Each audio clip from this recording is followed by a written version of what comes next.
Hi friends, ரீசெண்டாக நாங்கள் எல்லோரும் ஊருக்கு போயிருக்கும்போது எல்லோரும் சேர்ந்து ஆற்றுக்கு குளிக்க போகலான்னு சொல்லி கிளம்புனோம். ஸோ அதோட ஃபுல் vlog தான் இது.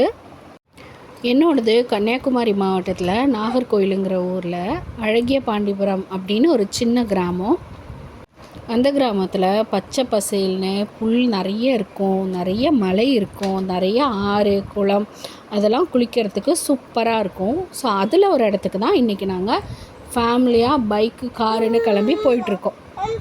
ஸோ இதில் ஸ்பெஷாலிட்டி என்னென்னா, என்னோடய பாப்பாவையும் நாங்கள் கூட கூட்டிகிட்டு போகிறோம். அவளுக்கு இப்போ தான் 6 months முடிஞ்சு 7 months நடந்துட்டு இருந்துச்சு. அந்த டைமில் நாங்கள் போகிற இடத்தோட பேர் உலக்கை அருவின்னு சொல்லுவாங்க. பட் நம்ம அருவி கிட்ட வரைக்கும் போகலை. ஏன்னா நிறைய பசங்க இருக்காங்க, குழந்தைங்க இருக்குங்க, என்னோடய பாப்பாவும் இருக்கிறதுனால நம்ம அந்த அருவி வர தண்ணி இருக்குது, அது பேர் ஷட்டர்ன்னு சொல்லுவாங்க. ஸோ அந்த ஷட்டர்லேயே இன்றைக்கி குளிச்சுட்டு வர போகிறோம். ஸோ வளவலன்னு பேசாமல் ஷட்டரை காட்டுறேன் வாங்க. ஸோ ஃபைனலி நம்ம வர வேண்டிய இடத்துக்கு வந்துட்டோம். ஸோ இதுதான் அந்த அருவியிலேருந்து கொட்டுற தண்ணி நிற்கிற ஷட்டருங்கிற இடம்.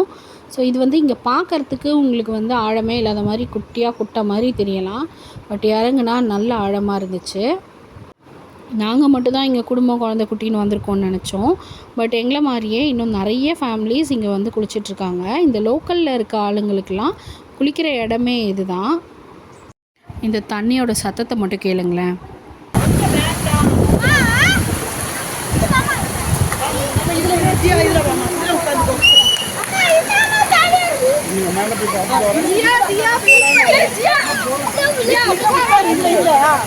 ஃபஸ்ட்டு இதுதான் குளிக்கிற இடம்னு நினச்சி பசங்கள்லாம் குளிக்க ஆரம்பிச்சிட்டாங்க, அம்மாலாம் துணி துவைக்க ஆரம்பிச்சிட்டாங்க. பட் அதுக்கப்புறம் தான் தெரிஞ்சிச்சு இது ஒன்றுமே கிடையாது, இதை விட சூப்பரான பிளேஸ்லாம் உள்ளே இருக்குதுன்னு சொல்லிட்டு.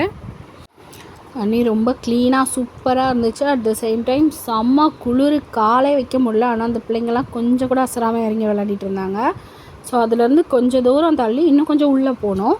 ஸோ அது இன்னும் நல்லாயிருக்கும்னு சொன்னாங்க. ஸோ அதனால் அங்கே போனோம். ஸோ ஃபைனலாக நாங்கள் டெஸ்டினேஷன் ரீச் பண்ணிட்டோம். குழந்தைய குளிக்காத ஒருத்தவங்க கையில் சேஃபாக கொடுத்துட்டு மற்றவங்க எல்லோரும் துணி துவைக்க போயிட்டாங்க. ஒரு சில பேர் குளிக்கவே ஆரம்பிச்சிட்டாங்க. ஏதோ ப்ரைவேட் ஸ்விம்மிங் பூல் வந்த மாதிரி அவ்வளோ ஜாலியாக இருந்துச்சு.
எக்ஸ்பீரியன்ஸ் எப்படி இருந்தது?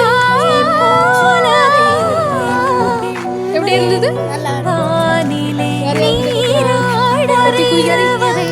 குளிச்ச எக்ஸ்பீரியன்ஸ் எப்படி இருந்தது?